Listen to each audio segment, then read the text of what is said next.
जितेंद्र शर्मा शर्मा जी है। शर्मा जी ने बाबा साहब की तस्वीर उठाई हुई है। और मैं अनिल मिश्रा को भी बता दूं कि अनिल मिश्रा जहां कहीं हो तो देख लो। अब ये बताइए, भारत का संविधान किसने लिखा? बाबा साहब भीमराव अम्बेडकर। पक्का? पक्का। लेकिन चर्चा कुछ और चल रही है आजकल भारत देश में। ये जो चर्चाओं का जोर है, ये सत्ताओं से संरक्षित चर्चाओं का जोर है।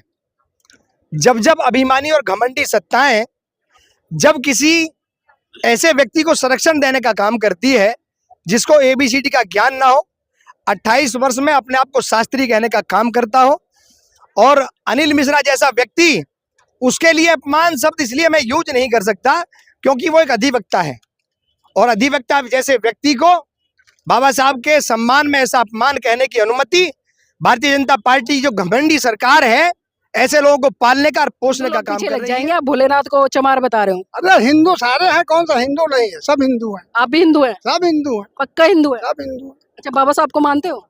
बिल्कुल नहीं मानता। नहीं मानते? ना। फिर यहाँ किस लिए आए? देख लो कैसे आप। नहीं, बाबा साहब को नहीं मानते तो यहाँ क्या कर रहे हो? सबका जय बोल दो।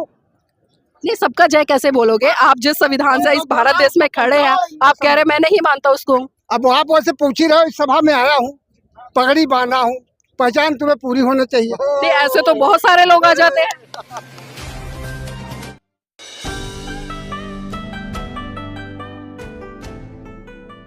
नमस्कार, आप देख रहे हैं एनबी न्यूज 24/7 नीलम बोध के साथ। और साथियों, आज हूं मैं राष्ट्रीय दलित प्रेरणा केंद्र नोएडा। जी हां, आज यहां पर बहुजन समाज पार्टी की तरफ से परम पूज्य बाबा साहब को आदरांजलि देने के लिए एक भव्य व विशाल कार्यक्रम का आयोजन किया, जिसमें कि आदरणीय आकाश आनंद जी ने शिरकत किया और तमाम कार्यकर्ता यहां पर पहुंचे हैं। तो उनसे जुड़ने का प्रयास करूंगी और जानने का प्रयास करूंगी कि जो आज का दिन है वो कितना महत्वपूर्ण है और इस दिन को वो किस तरह से सेलिब्रेट करते हैं, कुछ संकल्प लेते हैं या कुछ और नई आइडियोलॉजी यहाँ से बनाकर जाते हैं। सर, नाम क्या है?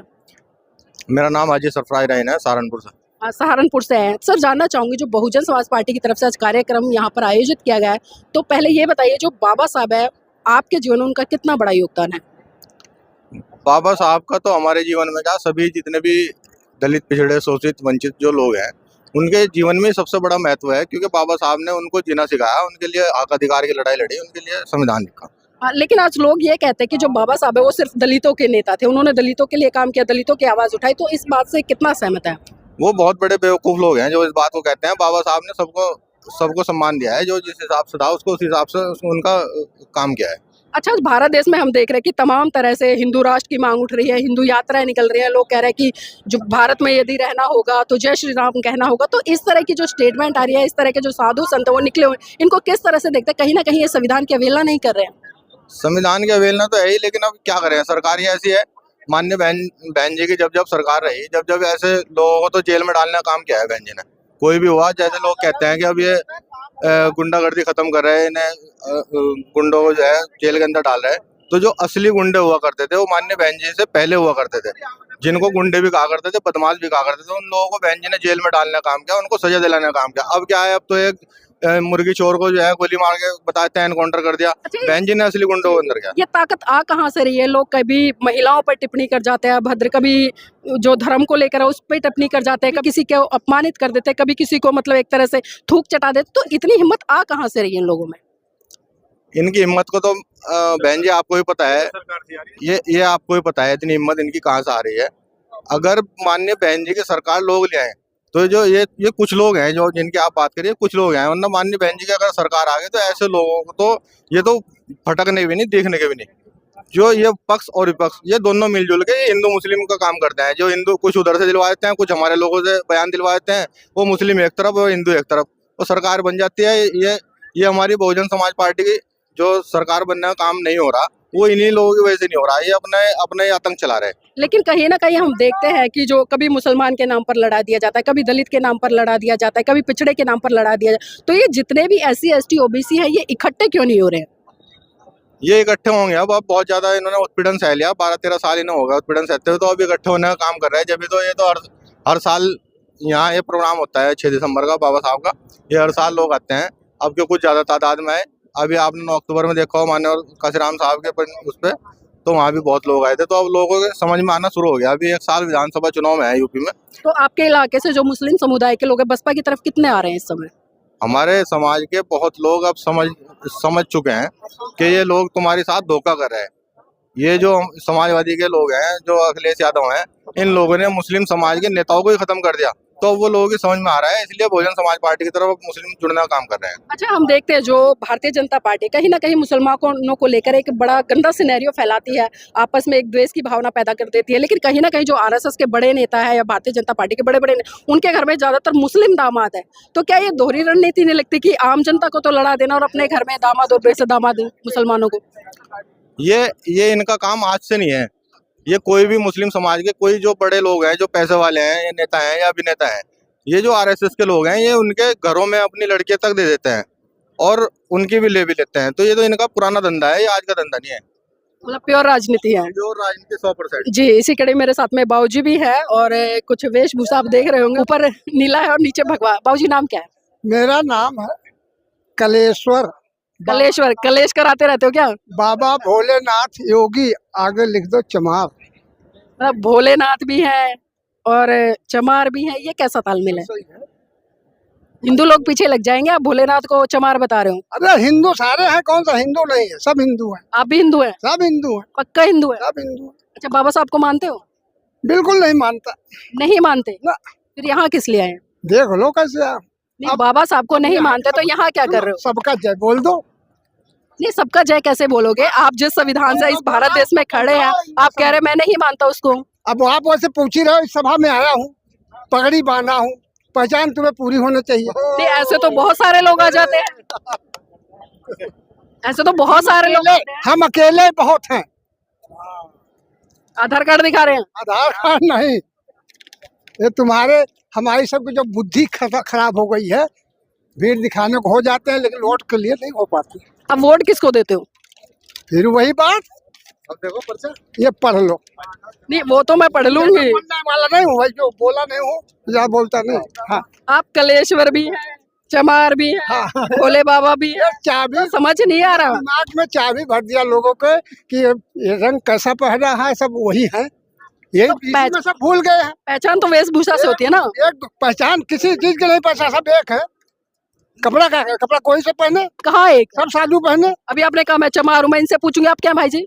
जाटव। ये जाटव है, आप क्या है? जाटव। ये जाटव, आप क्या है? जाटव। आप क्या है? जाटव। आप क्या है? जाटव। आप क्या है? जाटव। मतलब इंसान कोई नहीं है। देखिए, कोई चमार है, कोई जाटव है, लेकिन इंसान कोई नहीं है।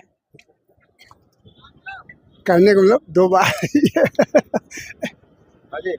डॉक्टर भीमराव को खूब जानता हूँ, और हमको आप जान जाओ तो सबको जान जाओगे। बता दिया सब खुली से, एकदम चमार हूँ। जी, चलिए ठीक है। यहाँ पर कुछ युवा भी आए हैं। एक मिनट, कुछ युवा भी है। इधर आओ, इधर आओ, इधर आओ। भाग कहाँ रहे हो? नाम, एक मिनट सर, नाम क्या है? अंसुर। कहाँ से आए हो? बदायूं से। बदायूं से? इतनी दूर से आए हो और भाग रहे हो, आज किस लिए आए हो यहाँ पर?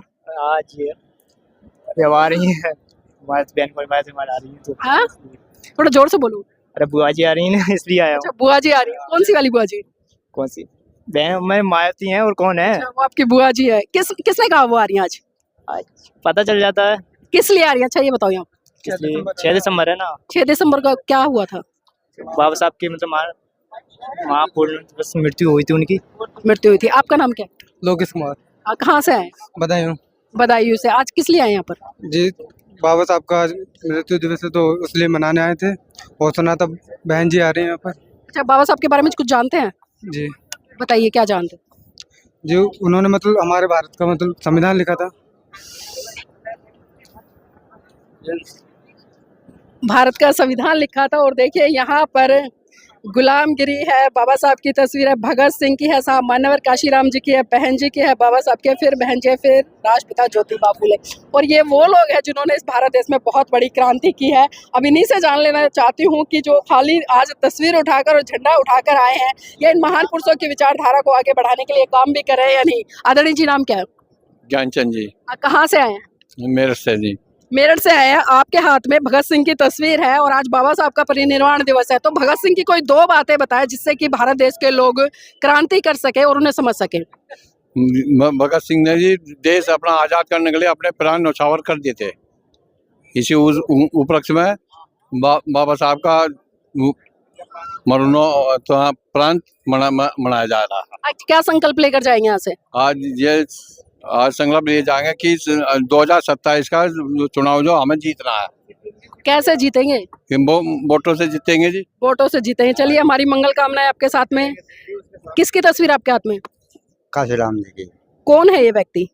अजय कौन है? अजय हम बैठे हैं। पहली बार आए हो? अनपढ़ है जी। अच्छा, अनपढ़ हैं, लेकिन आपने नाम तो सही बताया है। हाँ जी। चलिए, किसकी तस्वीर है हाथ में? ये बहन मायावती जी की। थोड़ा सा बताएं इनके बारे में। ये बहुत आर्यन लेडीज है। इनके प्रशासन में कभी भी कोई भी गरीब आदमी परेशान नहीं हुआ और सब अधिकारी समय से आगे अपने ड्यूटी संभालते थे और हर तरीके की सुनवाई होती थी। अच्छा, बहन जी को आदर्श मानते हो? जी महिलाओं के लिए प्रेरणा स्रोत मानते हो? जी हाँ। अपने घर की महिला कितनी लेके आए हो? वे मतलब तबीयत खराब चल रही थी उनकी। घर में बहू बेटी कोई नहीं और? नहीं और नहीं है जी। चलिए, आपका नाम? मेरा नाम जितेंद्र शर्मा है। जितेंद्र शर्मा। शर्मा जी है। शर्मा जी ने बाबा साहब की तस्वीर उठाई हुई है। और मैं अनिल मिश्रा को भी बता दूं कि अनिल मिश्रा जहां कहीं हो तो देख लो। अब ये बताइए, भारत का संविधान किसने लिखा? बाबा साहब भीमराव अम्बेडकर। पक्का? पक्का। लेकिन चर्चा कुछ और चल रही है आजकल भारत देश में। ये जो चर्चाओं का जोर है, ये सत्ताओं से संरक्षित चर्चाओं का जोर है।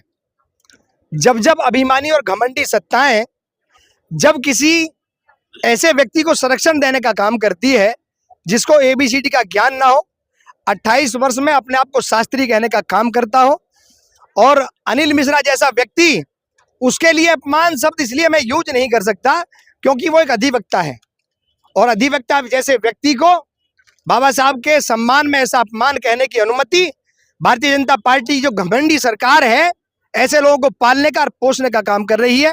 आप समय आने दीजिए।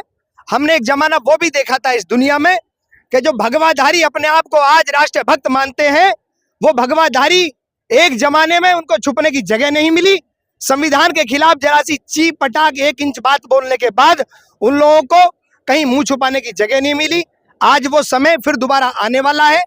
भारत का एक एक युवा, भारत 140 करोड़ जनता जो है, जो संविधान में अपनी आस्था रखती है, मेरा मानना यह है कि वो सब बाबा साहब भीमराव अंबेडकर के अनुयायी हैं। अच्छा, बाबा साहब का मिशन क्या था ये बताएं। बाबा साहब का जो मिशन था वो यही था कि समानता का प्रतीक बने, समता मूलक समाज तैयार हो, और यहाँ अनेक अनेक प्रकार की जातियां, भिन्न भिन्न प्रकार की जातियां जो समाज में शासन कर रही हैं फूट डालकर धर्म के नाम पर, उन सबको संविधान का पाठ पढ़ाया जाए।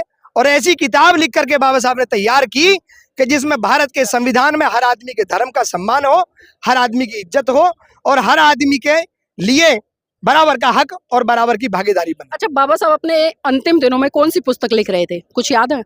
देखिए, इतना तो मुझे इतिहास के बारे में ज्ञान नहीं है। अच्छा, बाबा साहब के 2 सपने रहे जिनको लेकर वो हमेशा चर्चा करते थे, जानते हो कौन से थे? बाबा साहब का एक सपना तो यही था कि जो अपेक्षित और जो पीड़ित और जो उस जमाने में उस समाज में जो सबसे ज्यादा दुर्व्यवहार का शिकार रहा समाज, वो समानता के स्तर में आए, और दलित समाज और बहुजन समाज, अति पिछड़े और पिछड़े लोगों एक लाइन में बताओ आदरणीय जी, 2 लाइनों में बताओ, एक सपना एक में, दूसरा 2 में।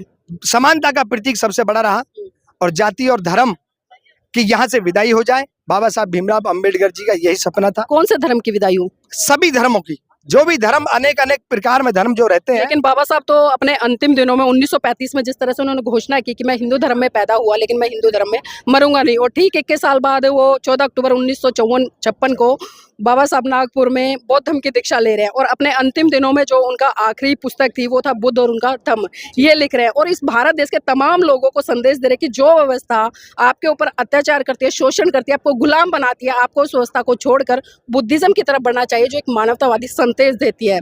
तो बताइए, क्या इस धर्म के लिए बाबा साहब ने मना किया? क्योंकि इसको तो उन्होंने अडॉप्ट किया और लोगों को संदेश दिया। नहीं, देखिए, बुद्ध धर्म जो था उस समय में, बुद्ध धर्म में समानता थी, और हिंदू धर्म में छोड़ने का जो बाबा साहब ने निर्णय लिया, हिंदू धर्म में ऐसी अनेकों प्रकार की कुरीतियां उस जमाने में भी थी, आज भी है।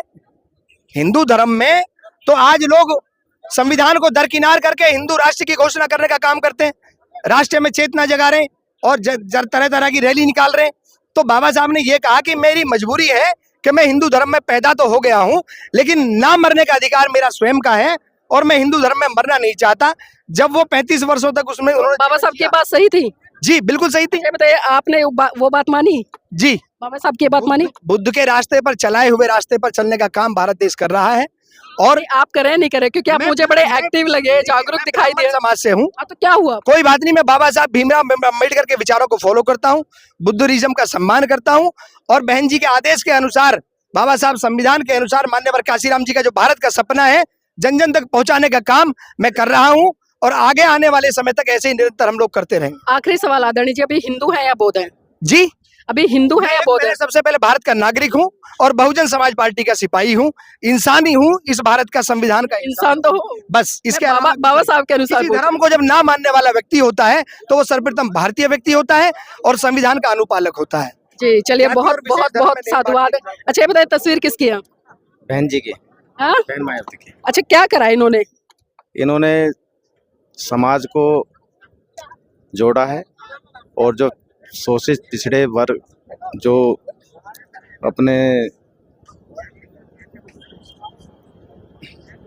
आज बाबा साहब का परिनिर्वाण दिवस है, लोग चर्चा कर रहे हैं बाबा साहब को लेकर, तो बाबा साहब के बारे में कुछ 2-4 बातें बताएं हमारे दर्शकों को।